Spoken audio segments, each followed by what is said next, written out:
Houston.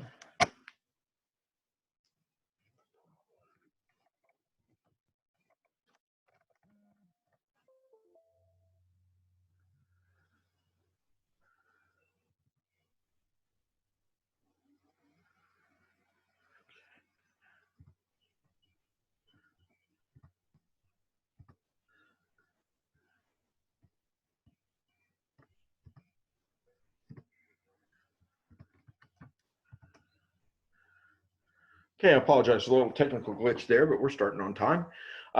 We're going to start talking about not only, we've kind of gone over our investment strategy, how we invest, but what does tax planning have to do with it? Because we've talked a lot about how taxes can interfere with your investment success. And so I want to focus on tax planning and investment strategy. And to start off, we should all probably understand what taxes are. The present tax system in the United States was established in 1913 with a passage, if you might recall from civics, if you took that, of the 16th Amendment to the Constitution.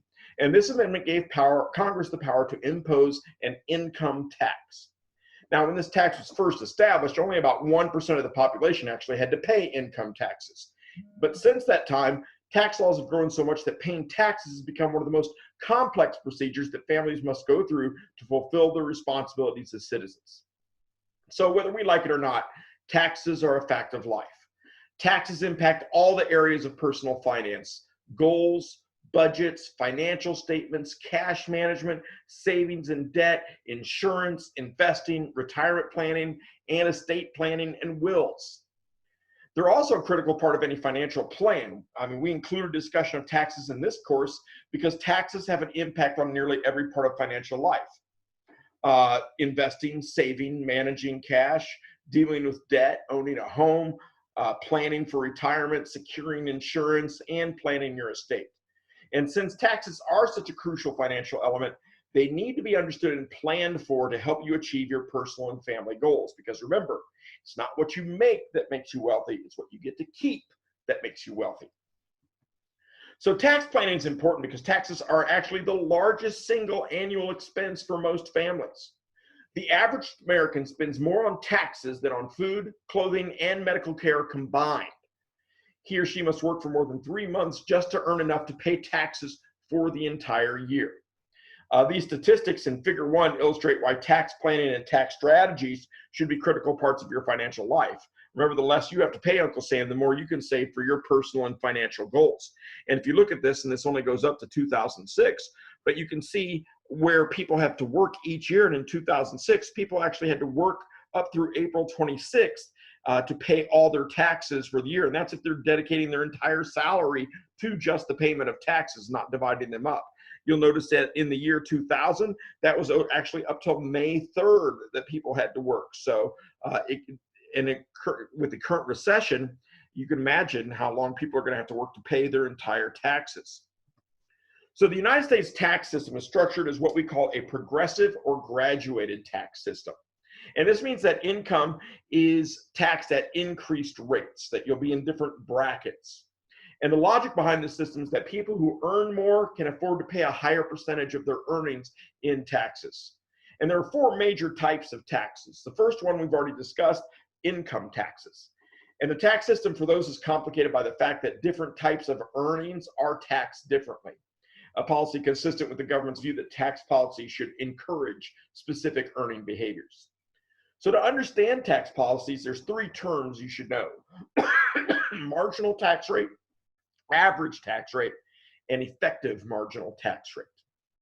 Your marginal tax rate is the percentage out of the last dollar that you earn that will go toward federal income taxes. And this rate's important to know when you're calculating returns on various assets. Any new income will be taxed at this rate, and any additional deductions will save taxes at this rate. Your average tax rate is the average amount out of every dollar you earn that goes toward federal income taxes. And this is your overall tax rate on income earned. And finally, your effective marginal tax rate is the average amount out of every dollar you earn that's paid to all local, state, and federal income taxes. Now, capital gains taxes are only taxes on the appreciation of an asset. So capital gains can either be short-term or long-term designations that refer to how long you owned the asset before you sold it. And this tax can also be realized or unrealized depending on whether or not you sold the asset. If you haven't sold it yet, you have not yet realized the appreciation value of it, so it's unrealized. If you own the asset for less than 12 months and then sold it, appreciation of the asset would be considered realized short-term capital gains, and the asset would be taxed at your marginal tax rate. For example, the tax rate on your last dollar of income up to 35% in 2009 and up to today. If you own the asset longer than 12 months before selling it, any appreciation of the asset would be considered realized long-term capital gains, and the asset would be taxed at a lower rate, as low as 15% for some assets, what we call the capital gains tax rate. Unrealized capital gains taxes can be postponed until you sell the asset, but tax rates are dependent on how long the asset's held and on the marginal tax rate of the owner. Remember, if you hold it and then sell it for less than 12 months, that it's a realized short-term capital gain that's taxed at your income tax rate, not at that flat 15% marginal capital gains tax rate. So while you can postpone capital gains taxes, you cannot postpone taxes on distributed earnings from mutual funds or bonds and dividends from stocks. Capital gains can also be earned through home ownership, and perhaps you purchased a house years ago for $150,000 and it's worth $400,000 today. Gains of up to $500,000 for couples and $250,000 for individuals are exempt from taxes. However, the home must be your principal residence, and you must have lived there and owned the home for 2 of the 5 years preceding the sale. There are also income-based taxes, the third major type of taxes, and income-based taxes such as Social Security and FICA, which stands for Federal Insurance Contributions Act. FICA is a mandatory insurance program that's administered by the federal government to provide support to your family in the event of death, disability, health problems, or retirement. You'll see it listed on your paycheck as deductions for Social Security and Medicare. FICA is, to pay for Social Security and FICA, both you and your employer pay 7.65% of your gross salary into the federal system for a total of 15.3%. In other words, your employer is paying 7.65% of your salary to the federal government instead of to you. So if they got rid of FICA, you automatically get almost an 8% bump in your pay. So you and your employer pay 6.2% of your gross salary into Social Security also. So that's like, if you drop Social Security and Medicare, that's like, 15% of your salary roughly that's going to the government in taxes that you don't even know about, that you don't even see. So this is capped and adjusted annually for inflation. Income over a certain limit, for example, is not taxed.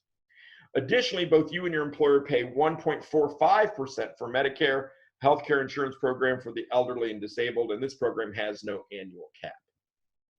You're responsible for only half these income-based taxes unless you're self-employed, and then you must pay the entire 15.3% yourself if you're self-employed. Now, in addition to these taxes, there are also state income taxes and local income taxes.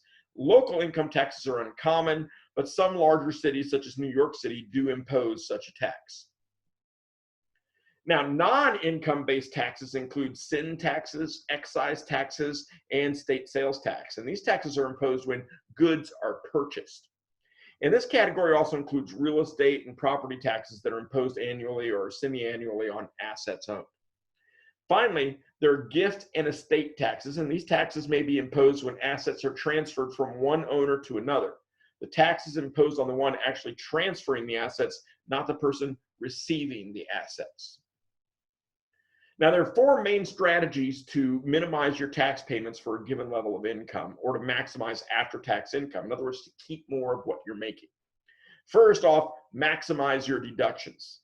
And it's important to understand which deductions the government allows. And by maximizing your deductions, you are reducing your taxable income. For example, when I first started working at the school district, they had to rewrite their computer program because I claimed 0 dependents. Or no, I think not 0. I claimed the maximum number of dependents, so they took 0 income taxes out. Why? Because at the end of the year, I was getting a refund of my taxes. I didn't have to pay anything. So instead of that money going to the federal government and me waiting for them to return it a year later, why don't I keep that money, invest it, and make some interest off it?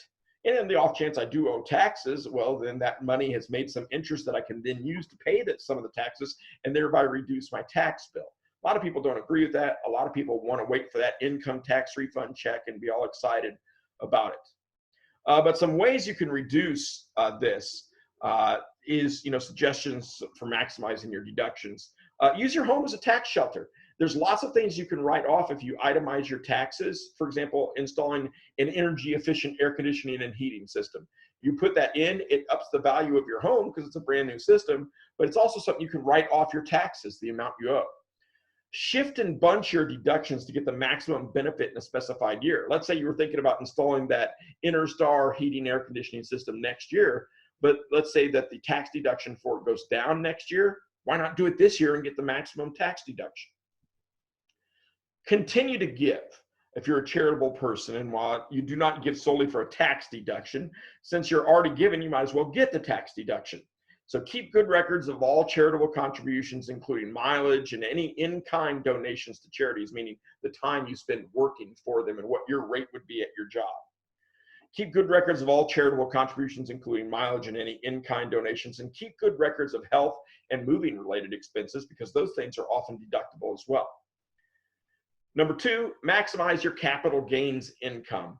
In other words, instead of earning income through work, try to get as much capital gains income as possible because that's taxed at that 15% rate.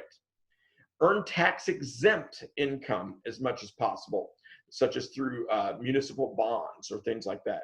And defer taxes to the future or eliminate future taxes as much as possible, such as putting money into a traditional retirement plan that in the future you don't have to pay taxes on, or that you'll have to pay taxes on in the future, not now.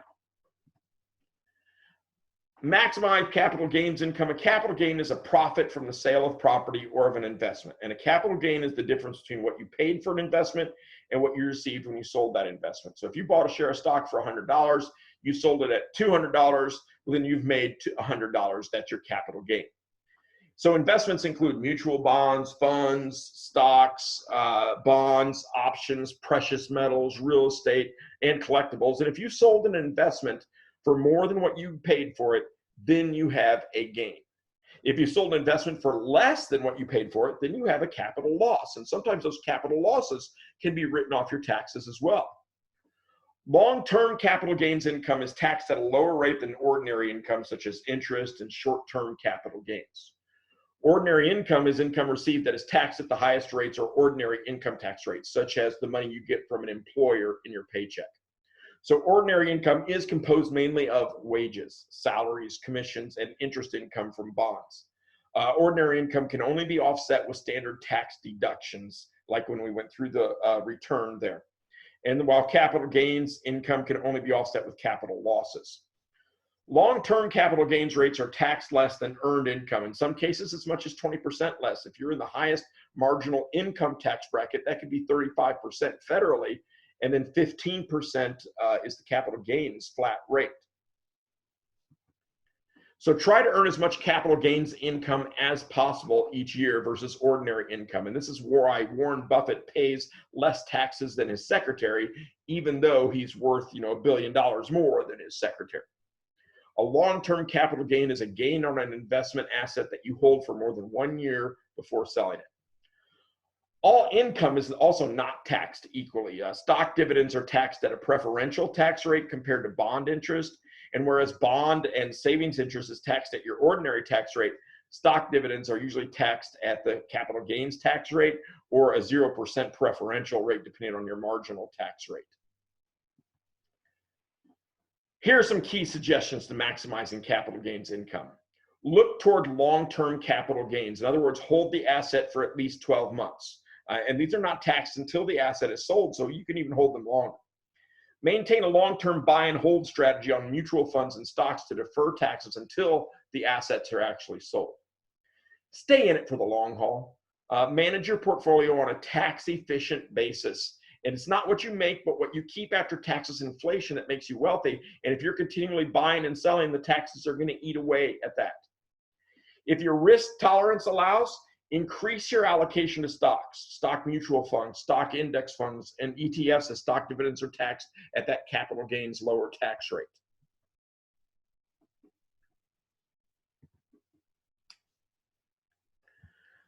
Got one more for you, so we're not done yet. I apologize if you thought this was all going to be over.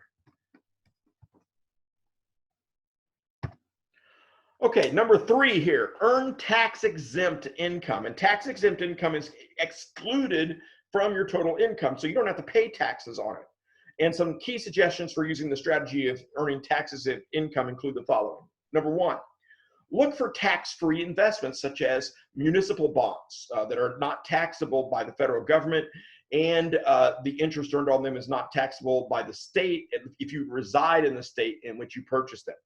So municipal bond interest is free from federal tax and may be free from state and local tax as well.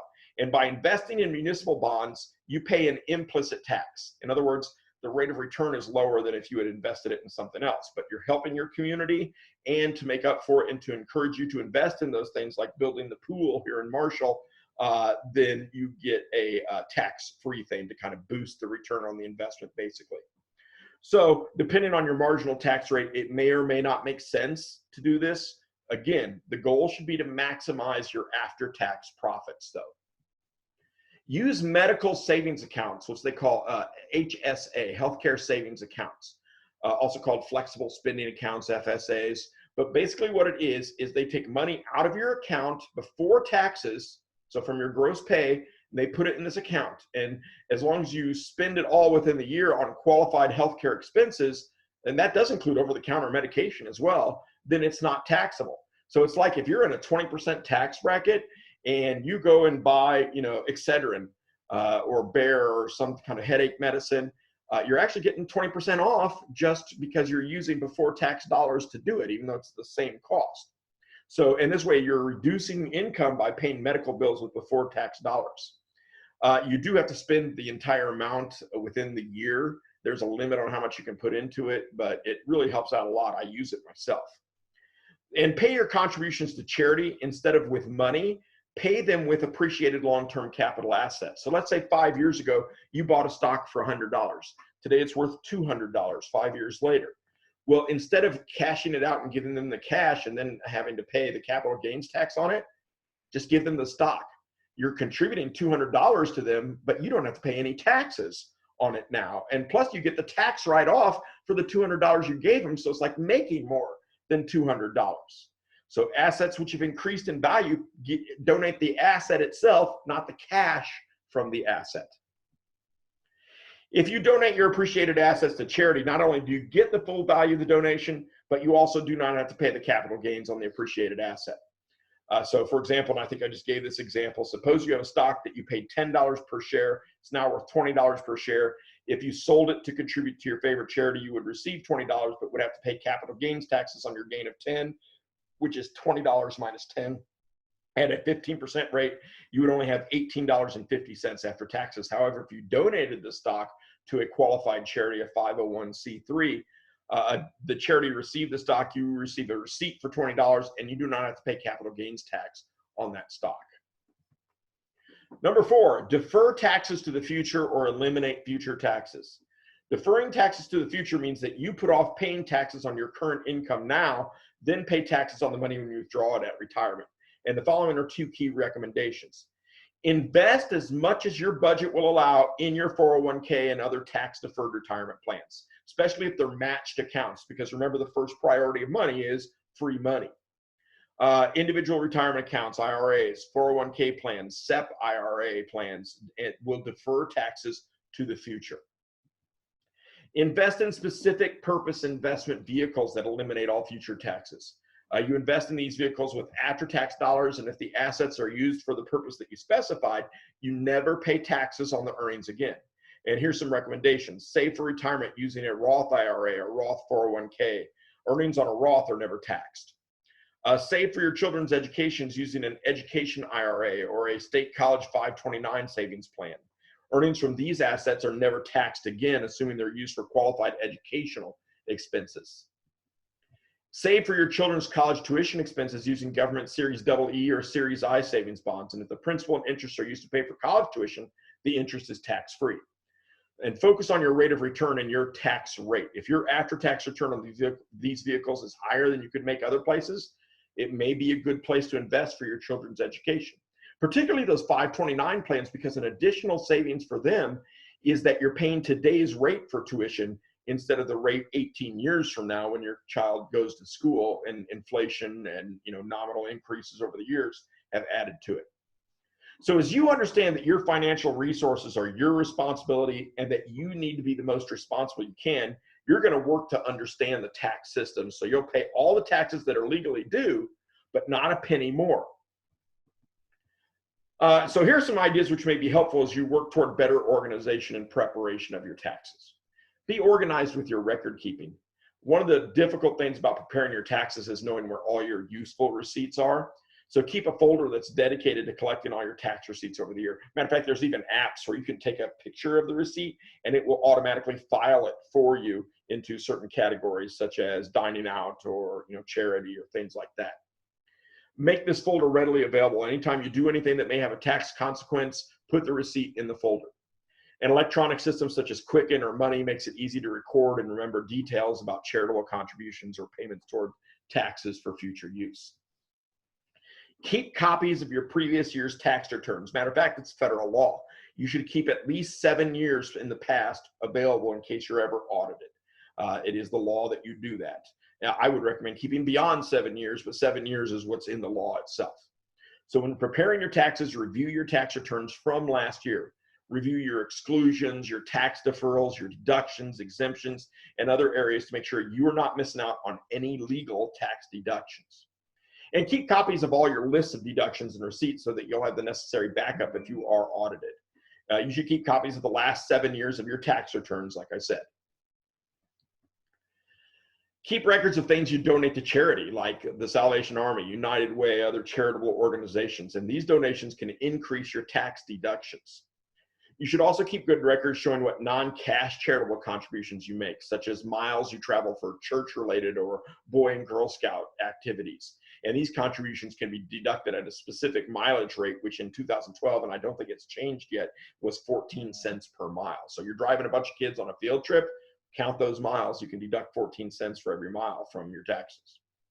But be aware that business miles driven can be deducted at 50.5 cents per mile, and medical or moving miles can be deducted at 23 cents per mile. So if you have to go to St. Louis to see a doctor, you can deduct those miles at 23 cents a mile because they're related to your healthcare expenses. Spend time in December calculating potential investment gains and losses. And remember, you can offset gains from your investment portfolio with your investment losses and costs. And you can deduct up to $3,000 per year in portfolio losses. And so while this may not seem like much, if you know you have $2,000 in investment gains for this year, you could look to assets you want to sell that have investment losses. You could then sell those assets with a corresponding $2,000 loss, thereby canceling out any increase in income from your investments and reducing your tax bill. If you ever saw Mel Brooks' The Producers, a very funny play, and I think they made it into a movie with Matthew Broderick. But the idea behind The Producers was these two producers had had so many successful shows, their tax bill was going to be enormous, and they wanted to offset it with a loss. And so they very cheaply made a performance that's called Hitler in Springtime. And I think Will Ferrell plays the lead in their play in the movie. And it was just atrocious. Hitler's out there singing, dancing in the flowers. It's hilarious. But it was so bad that everybody wanted to see it, and it became a big success. And so the movie's about how they continually try to make it worse and worse so they'll actually lose money so they can offset their losses, basically. So in the end, tax planning is the management of your investments and personal finances in order to minimize the effects of tax on personal wealth, as well as maximize your returns and growth. It is not the unwillingness to pay taxes. You'll hear a lot of this, particularly from one particular political party, that paying taxes is patriotic and it's okay to raise your taxes and we should do this. But if you look at those people, they too are finding ways to avoid paying taxes, and they call them loopholes. So because it's not doing anything illegal, that's what a loophole is. I found a way around the law that's not written specifically in the law that I cannot do it. It's smart management that allows us to meet our responsibilities to both our government and our families. We're paying all the taxes that are legally required, but we're working it in a way the system allows to not pay any taxes that are required so we can fulfill our responsibilities to our families as well. So that's it for today. Tomorrow actually will be the last lecture of the semester. I know, I'm kind of sad too. I wish it would have ended better. I wish we'd all been in the classroom, but it is what it is. So do you guys have any questions about tax planning today? I don't think so. All right, awesome. Okay, well, hopefully we'll see you tomorrow then, and have a good day. You too.